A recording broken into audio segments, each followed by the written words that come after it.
I'm Chris Wolvie, the wrestling blogger who always tells it like it is.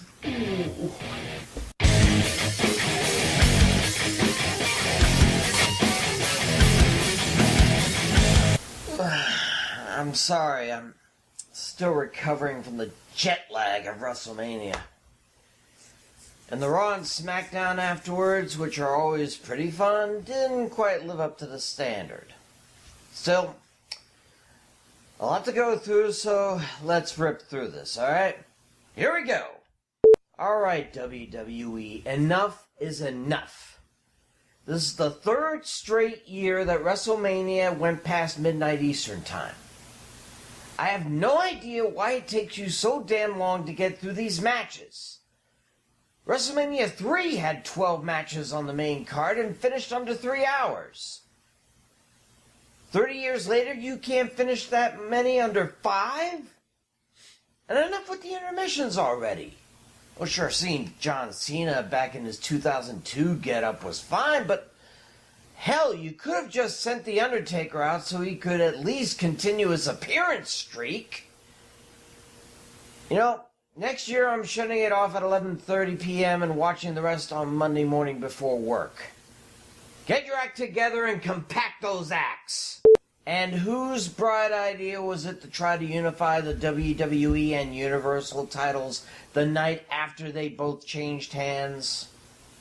I was hoping someone would break it up, and thankfully the Bar did. Now, the crowd in Brooklyn didn't like it very much, but my prayers were answered. Still, they didn't have to make that last tag team match on Raw. The crowd was already out of it. They should have guessed that the titles weren't going to be unified because of the Superstar shakeup happening the following week. Although, I will admit, interesting match between Rollins and Kingston until the DQ. Speaking of the shakeup, or draft, or whatever the hell you want to call it. No matter what happens, I hope and pray that this puts some of the recently promoted NXT stars on one show. I'm getting tired of seeing Aleister Black and Ricochet on both Raw and SmackDown every damned week. And I'm sure they're getting literally tired of it too. They lost all 3 tag title matches they had between Raw and WrestleMania. So put them in one or the other so that they can focus. And that goes for Lacey Evans. She hasn't done jack since the Royal Rumble. Put her in a roster and see if she can walk the walk in the ring instead of the runway. Well, at last the anti-anxiety meds given to Lars Sullivan are kicking in.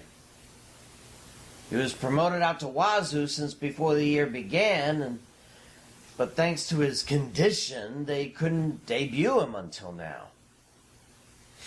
Better late than never? Well, we'll see. As impressive as he was on NXT and as dominant as he was over Kurt Angle and the Hardy Boys, I want to see what he does against real competition. Put him to one roster and see what the Rocky Mountain Madmen can really do. What shocked me the most after WrestleMania was in the tag divisions.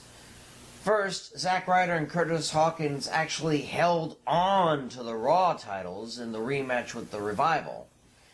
And then the Hardy Boys snuck up on the Usos and took the SmackDown titles. This isn't exactly what I meant by wanting the tag divisions to improve, but I guess it beats the same old, same old.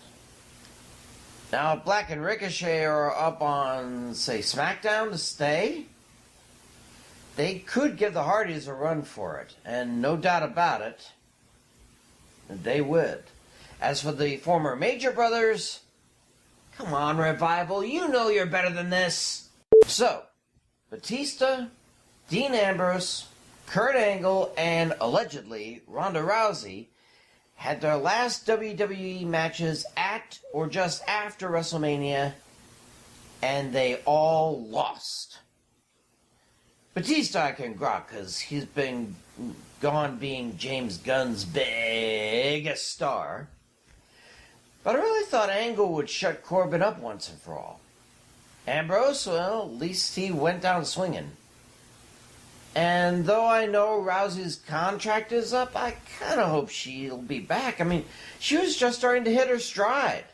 Finally, another WrestleMania, another Daniel Bryan loss of title. Told you I was there 7 years ago at WrestleMania 28 when Bryan lost the World Heavyweight title in 18 seconds or so to Sheamus. It took a lot longer, but he blew it again. And truthfully, I blame Big E and Xavier Woods. Sure, they were there to keep Roman at bay, but they hit Roman first. He was just keeping Kingston away from Bryan, and the two sidekicks took him to task for it. You know, that's a heel move if I ever saw one, New Day. You sure you're not breaking up? Well, hopefully I'll be all rested by next week and give my impressions of the shakeup. Just wake me up when it starts, okay? I'm Chris Wolvie, the wrestling blogger who always tells it like it is. See ya.